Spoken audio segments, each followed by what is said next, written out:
Les élections présidentielles camerounaises sont prévues pour 2025.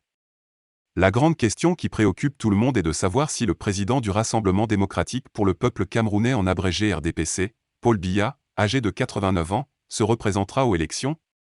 Oui ou non? Le parti ne fournit aucune information pour le moment. Pendant ce temps, le secrétaire général de la communication du SDF Littoral, Xavier Belem Anang, déclare que ce n'est pas Paul Biya qui était censé remplacer Amadou Ahidjo lorsqu'il a pris le pouvoir. Le militant du SDF a été invité dans les locaux de Radio ABK le jeudi 16 juin 2022.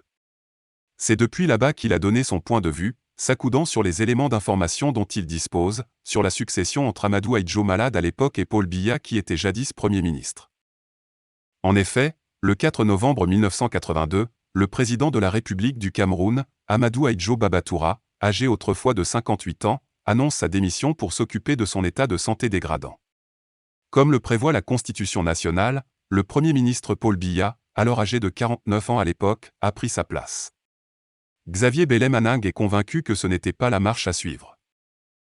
Lorsque le président Amadou Ahidjo a quitté le pouvoir en 1982, un anglophone devait prendre le pouvoir car cela avait été convenu à Fumban, mais l'accord a été violé et il était stipulé que si un président est francophone, le Premier ministre doit être anglophone et vice-versa. Aujourd'hui, le président de la République parle français, le président du Sénat est francophone et le président de l'Assemblée nationale est francophone. Restez connectés sur la chaîne pour plus d'informations. N'oubliez pas de vous abonner et surtout de cliquer sur la cloche de notification. Likez la vidéo si ce n'est pas déjà fait. Laissez aussi votre point de vue en commentaire.